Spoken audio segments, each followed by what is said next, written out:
안녕하세요. 코비스의 피터입니다. 오늘은 주말 사이에 언론에서 굉장히 화두가 되었던 미국의 인프라 법안에 관련된 말씀을 드리고자 합니다. 그리고 뒷부분에 가서는 지난주에 있었던 이더리움 런던 하드포크 그 이후 지금 어떻게 상황이 진행되고 있는지 간단하게 정리해서 말씀드리고자 합니다. 구독, 좋아요, 알림 설정 부탁드릴게요. 일단 인프라 법안에 대한 말씀을 드리면은 사실 언론에서 굉장히 지금 많이 다루고 있기 때문에 상세한 부분은 여러분들 다 아실 거라고 믿습니다. 간단하게 정리를 요약을 해서 말씀을 드리면은 1조가 넘는 인프라 법안 그 초안을 작성하는 과정에서 막판에 크립토 업계에 과세를 하는 조항을 넣었죠. 이거에 대해서 굉장히 지금 큰 반발이 크립토 업계에서 있었고, 그래서 스스로 이 크립토 업계의 친화적인 그 상원 의원들, 신티아 루미스 이런 분들을 위시한 몇몇 분이 개선안을 제안을 했고요. 근데 재밌는 거는 주말 사이에 개선안에 경쟁하는 카운터 개선안을 그 원래 이 법안 초안을 작성했던 분들에 의해서 또 제안이 됐습니다. 백악관은 카운터 개선안에 대한 지지를 표명한 그런 상황이고요. 지금 현재 제가 이거 녹화하는 시간에도 상원 의원들끼리 어떤 협상이 진행이 되고 있는 것 같습니다. 아마 이 영상이 업로드 될 시점에는 뭔가 결과가 나왔을 거라고 생각이 되는데, 제가 오늘 영상을 통해서 말씀드리고자 하는 거는 이번에 이러한 어떤 에피소드를 통해서 왜곡될 수 있는 어떤 그런 인식을 좀 바로잡고자 하는 부분에 있습니다. 일단 이 과세 방안을 반대하는 이유는 세금을 내기 싫어서가 아니죠. 그것보다도 과세를 하기 위해서 몇 가지 이제 의무 신고를 블록체인 네트워크에 참여하는 참여자들에게 부과를 했는데, 이 신고 의무를 제대로 이행할 수 없는 주체들이 있습니다. 예를 들어서 노드 운영자라든지 아니면은 채굴자라든지 오픈소스에 참여하고 있는 개발자들이라든지 이런 분들이죠. 그런 분들이 마치 어떤 비즈니스를 영위를 하고 커스터머가 있고 이렇게 간주를 하고 그러한 부분에 대한 어떤 신고 의무를 지금 부여를 하고 있는 거예요. 왜 이런 일이 생기느냐면은 기본적으로 블록체인 네트워크 그리고 가상자산 업계라는 게 이 탈중앙화된 네트워크를 만들어가는 그런 업계라는 인식, 이 탈중앙화 네트워크가 무엇인지에 대한 인식이 부족해서 생긴 현상이라고 저는 생각을 합니다. 아직까지도 뭐 미국뿐만이 아니라 전 세계적으로 한국을 포함을 해서요, 이 블록체인 네트워크라는 것이 어떤 특정한 주체가 돈을 벌기 위해서 일구어가는 어떤 그런 사업이라고 이렇게 인식을 많이 하는 분들이 있는 것 같아요. 물론 그런 분들이 없는 건 아닙니다. 네트워크가 만들어지면은 그 네트워크에서부터 어떤 경제적 이익을 취하려는 그런 업체들이 분명히 생겨나는 건 맞는 얘기고요. 그리고 네트워크에 참여하는 참여자들 또한 경제적 인센티브에 의해서 참여하는 경우가 대부분이죠. 그렇지만은 이 네트워크 자체는 탈중앙화된 네트워크이기 때문에 거기에 어떤 비즈니스 사업체가 메인 드라이버가 돼서 네트워크를 이끌고 가는 이런 상황은 적어도 탈중앙화가 많이 진행된 그런 프로젝트인 경우는 존재하지 않습니다. 비트코인이 가장 좋은 예고요. 그 외에도 역사가 좀 깊은 그런 네트워크들, 뭐 라이트코인이라든지 이런 네트워크에는 어떤 중앙화된 이 네트워크를 이끌고 가는 주체라는 게 엄격히 말해서 존재하지 않는 거죠. 물론 재단이라는 건 있습니다. 근데 대부분의 이런 네트워크는 보통 형성이 될 때 어떻게 되냐면은 비트코인 같은 걸 예를 들면은 자발적으로 전부 다 참여를 하는 거고요. 개발자들도 자발적으로 참여를 하고 채굴자들은 어떤 경제적 인센티브에서 참여도 분명히 하지만은 커스터머가 있는 건 아니고요. 나중에 이런 네트워크가 성장을 함에 의해서 혜택을 받는 그런 어떤 업체들이 생길 수는 있습니다. 그런 업체들이 이 네트워크 발전을 위해서 재단이라는 걸 형성을 할 수는 있는 거죠. 비트코인을 예로 들면은, 예를 들어서 비트코인 네트워크 사이즈가 점점 커짐에 의해서 경제적 혜택을 누릴 수 있는 거래소, 예를 들어서 뭐 비트맥스 같은 곳에서는 이 네트워크 발전을 위해서 스스로 재단을 만들어서 네트워크에 참여하고 있는 사람들을 지원을 해주는 뭐 그런 경우는 있습니다. 그런데 근데 그 외에 또 최근에 생긴 블록체인 프로젝트들은 재단이 먼저 생기는 경우가 있어요. 재단이 먼저 생겨서 그 다음에 네트워크의 발전을 초기에 부스트래핑 하는 경우가 있습니다. 그래서 어느 정도 궤도에 오르면은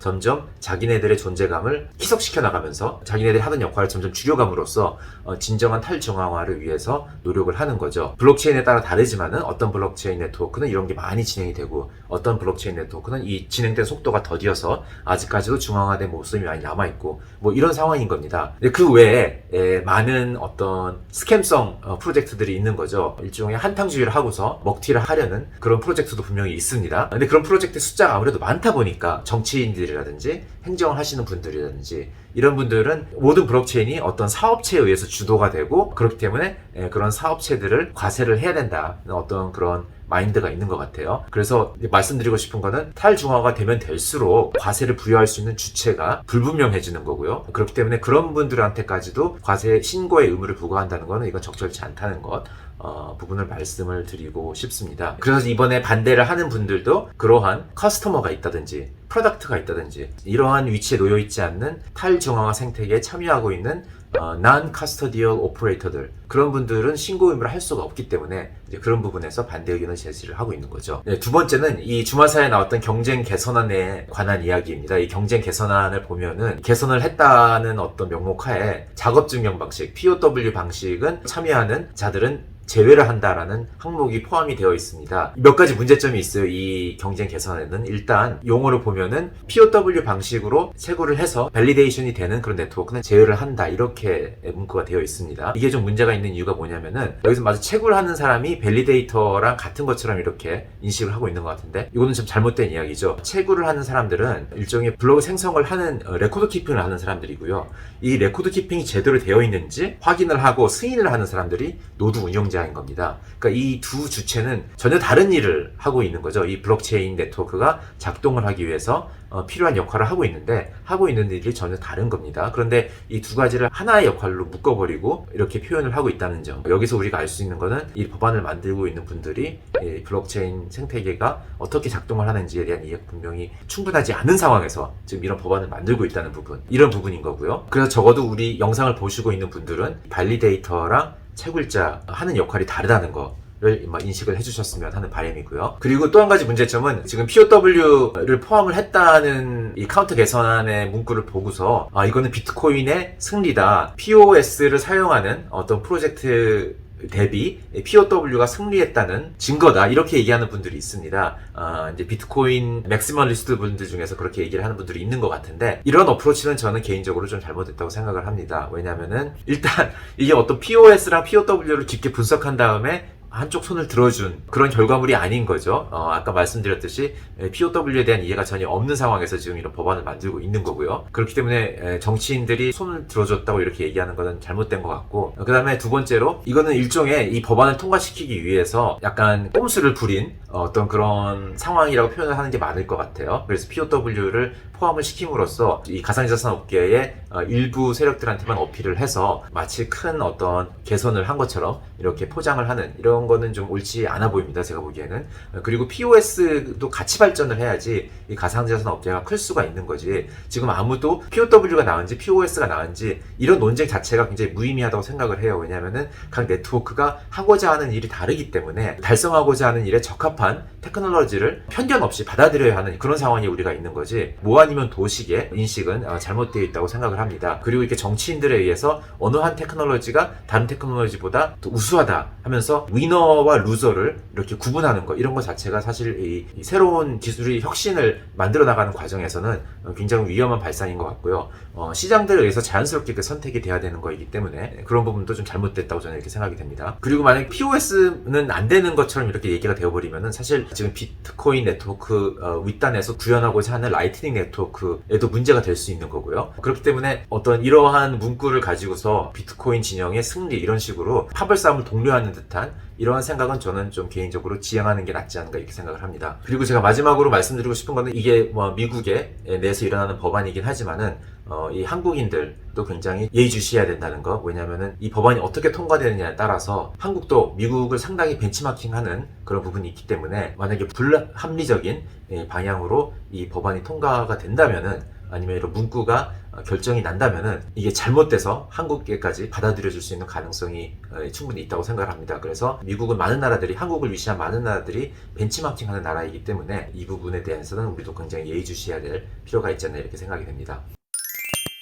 그리고 끝으로 이제 간단하게 이더리움 런던 하드포크에 관한 말씀을 드리면은 이제 지난주 목요일 밤에 하드포크가 성공적으로 이제 진행이 된 것 같습니다. 큰 탈 없이 지금 작동을 하고 있고요. 이더리움이 상당히 의미 있게 소각이 되고 있는 것 같습니다. 이더리움 가격이 실제로 올랐는데 뭐 얼마만큼 이 런던 하드포크의 결과에 의한 건지는 잘 알 수도 없을 것 같아요. 제 생각에는 EIP1559 개선안이 이더리움 네트워크에 어떤 영향을 줬는지를 알기 위해서는 좀 더 시간이 좀 지나봐야지 알 수 있다고 생각을 합니다. 왜냐하면 이 개선안이 실제로 반영되기까지 좀 며칠이 걸립니다. 왜냐하면 지갑 운영자들이 이 부분을 반영을 하는데 좀 시간이 걸릴 수가 있고요. 그 다음에 또 특히 채굴자들은 이 개선안에 대한 어떤 대응하기까지는 또 몇 주 더 걸릴 수가 있기 때문에 실제로 중장기적으로 네트워크에 어떤 임팩트가 있는지를 보기 위해서는 우리가 좀 더 시간을 둬야 될 것 같긴 합니다. 그렇지만 지금 요 며칠 사이에 일어났던 일들을 좀 간단하게 말씀을 드리면은, 일단 이번에 개선안을 반영을 한 그 정도는 지난주 금요일에 비해서는 많이 진행이 된 것 같아요. 그때 클라이언트 소프트웨어 업그레이드 기준으로 봤을 때 업그레이드된 소프트웨어들이 한 네트워크상에서 89% 정도였는데 지금 현재는 97%로 거의 100%에 가까운 수치가 되고 있습니다. 그러니까 이 소프트웨어 다운로드라는 지표 기준으로 봤을 때는 업그레이드가 상당히 많이 지금 반영이 된 상황인 것 같고요. 그리고 지금 많이 이더리움 소각이 진행이 되고 있는데, 이 소각에 많이 기여를 하고 있는 프로토콜은 NFT 쪽인 것 같아요. 물론 유니스왑이나 어떤 이 디파이 관련된 쪽에서도 많이 소각이 진행되고 있지만은 지금 현재 가장 많이 소각하고 있는 프로토콜은 NFT 마켓플레이스인 오픈C인 걸로 나오고 있습니다. 그 다음에 최근에 많이 화두가 되고 있는 X 인피니티 랭킹상으로 상당히 상위에 지금 들어가 있죠. 어쨌든 뭐 이런 상황으로 지금 진행이 되고 있고요. 근데 실제로 그 이더리움 진영에서 얘기하고 있는 이더의 디플레이셔너리 에셋이 되는 순간은 아직은 오지는 않았어요. 뭐 블럭당으로 보면은 이더 소각량이 발행량보다 많은 경우도 덜어 있긴 한데, 전체적으로 봤을 때는 아직도 이더의 신규 발행량이 소각되는 양보다는 많기 때문에 전체적으로 봤을 때 아직 이더가 디플레이셔너리 에셋이 되지는 않았습니다. 그 시점이 언제일지는 아직 확실하지는 않으나 가능성이 가장 높은 거는 아마도 이더리움 네트워크가 현재 POW에서 POS로 넘어가면서 이 신규 발행량이 지금 현재 4% 정도인 것이 0.4% 정도로 이제 줄어들 예정인데, 그렇게 됐을 경우에는 전체적으로 봤을 때 이더리움의 발행량이 이더리움의 소각량보다 작아지면서 이더리움이 실제로 진정한 의미의 디플레이셔너리 에셋으로 될 수 있는 그런 타이밍이 올 수 있는 거죠. 그렇기 때문에 앞으로 예의주시해야 될 것은 POS 적용 시점이 언제로 되느냐. 지금 현재 많은 사람들이 예상하는 거는 한 2022년 1월 정도로 예상을 하고 있는데, 이것이 더 빨라진다면 더 디플레이셔너리 에셋에 일어나는 점이 더 앞당겨지는 거고요. 그렇게 됐을 경우가 좀 더 이더리움 가격에 호재로 작용할 그럴 여지가 있다고 생각이 됩니다. 네, 오늘은 여기까지입니다. 바이바이.